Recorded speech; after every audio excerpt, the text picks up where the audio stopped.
आज हम ये चाहते थे कि सरकार अपने तरफ से कुंभ में जो लोगों की मृत्यु हुई उसको लेकर एक चर्चा का निर्णय ले। हम चाहते हैं, विपक्षी दल चाहते हैं, कांग्रेस पार्टी चाहती है कि सदन के अंदर महाकुंभ में जो इतनी लोगों की मृत्यु हुई, लोग घायल हुए, आज भी पता नहीं कि जो सूची नहीं है, जानकारी नहीं है, तो उसको लेकर सदन में एक चर्चा की तारीख स्थित हो, ये हमारी मांग थी। हमारी मांग को नजरअंदाज करने के लिए विपक्षी दल, कांग्रेस पार्टी, सपा, टीएमसी, विभिन्न इंडिया गठबंधन के दल ने वॉकआउट किया और आज तक भी हमें ये जानकारी नहीं मिली कि चर्चा होगी कि नहीं होगी।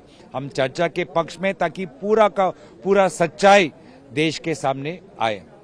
दूसरी बात, जहां तक बजट पे आए, ये वही पुराना बजट है जो पिछले 10 सालों से हम सुनते आ रहे हैं, जहां पर शब्दों के अलावा न गरीब को कुछ मिलता है, न किसान को कुछ मिलता है, न मध्यम वर्ग को कुछ मिलता है।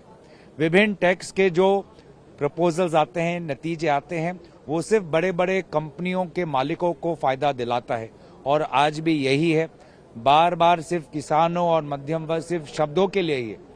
टैक्स में बार बार रिस्ट्रक्चरिंग पहले भी हुआ, लेकिन मध्यम वर्ग को कोई राहत नहीं मिली। जीएसटी, जिस प्रकार से जीएसटी, कभी इस पे जीएसटी, कभी उस पे जीएसटी, तो आज भी मुझे लगता है कि पिछले 10 सालों में जितने भी बजट है, सबसे कमजोर बजट इस साल का बजट रहा है। एकदम नॉन इवेंट है, this budget is a non event. Sir, लेकिन 12 लाख तक जो छूट दी है कमाई, इसको बड़ी राहत देखिए, कोई इसमें कोई साफ उन्होंने कोई डिटेल्स नहीं दिए हैं।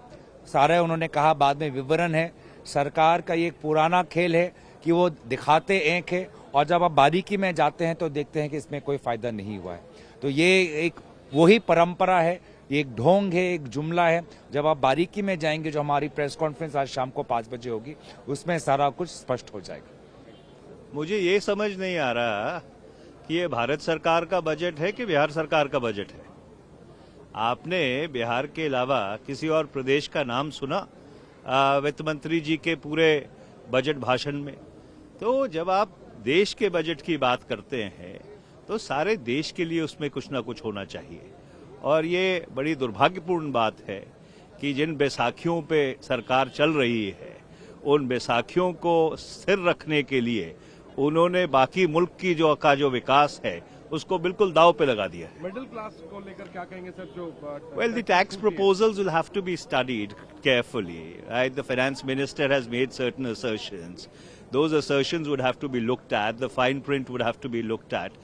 And then only, would you come to a determination. But in nutshell, I would again like to reiterate, was this a budget of the government of India or was this a budget of the government of Bihar?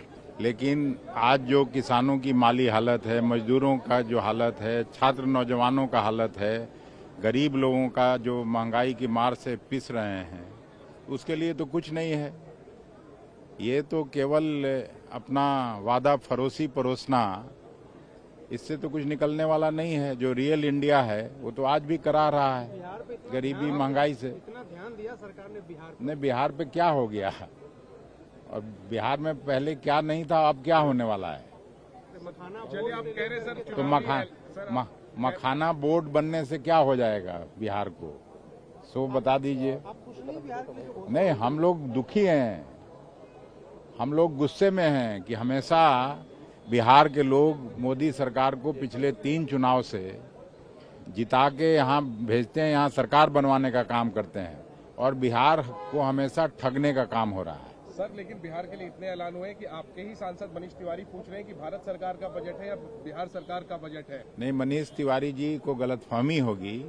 इस तरह के कितने वायदे किए गए, जब से बिहार का बंटवारा हुआ उनको नहीं मालूम होगा कि उस समय LK आडवाणी जी गृह मंत्री ने बिहार के बंटवारे पर जब बहस हो रहा था तो उन्होंने वायदा किया था कि 1,80,000 करोड़ का पैकेज देंगे बिहार को, और बिहार को हम हरियाणा और पंजाब बनाएंगे।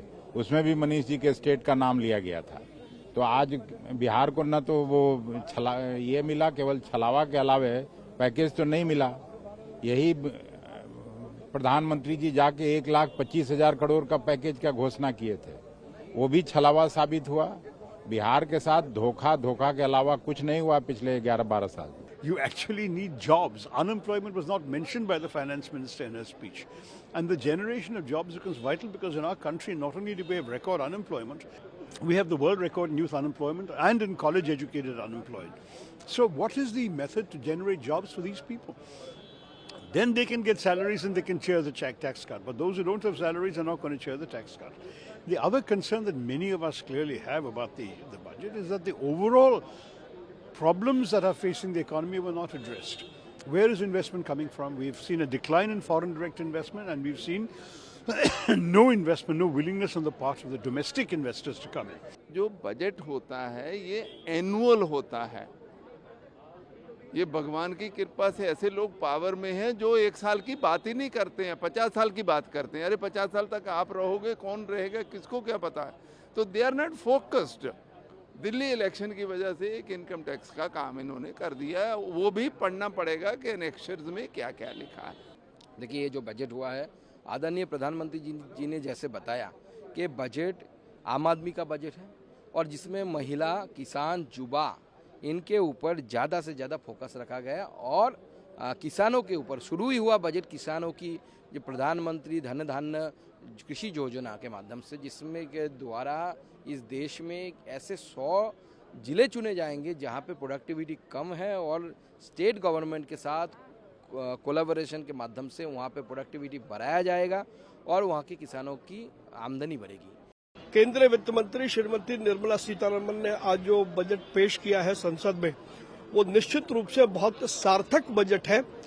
12 लाख रुपए तक की इनकम पर किसी प्रकार का कोई टैक्स न लगना गरीब और मध्यम वर्ग के लिए देश में एक राहत है। इकोनॉमी के जितने वर्टिकल हैं, सारे वर्टिकल को सपोर्ट देने की बात की गई है।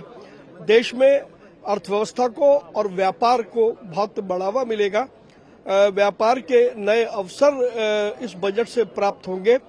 रेगुलेटरी फ्रेमवर्क को दोबारा देखा जाएगा, इसलिए ईज ऑफ डूइंग बिजनेस की भी बड़ी बात इस बजट में कही गई है। कुल मिलाकर के यदि देखें तो ये सस्टेनेबल डेवलपमेंट का इंक्लूसिव बजट है जो प्रधानमंत्री नरेंद्र मोदी के भारत को तीसरी बड़ी अर्थव्यवस्था बनाने की ओर प्रशस्त कर रहा है। ये डॉक्यूमेंट विकसित भारत की दिशा में मील का पत्थर है।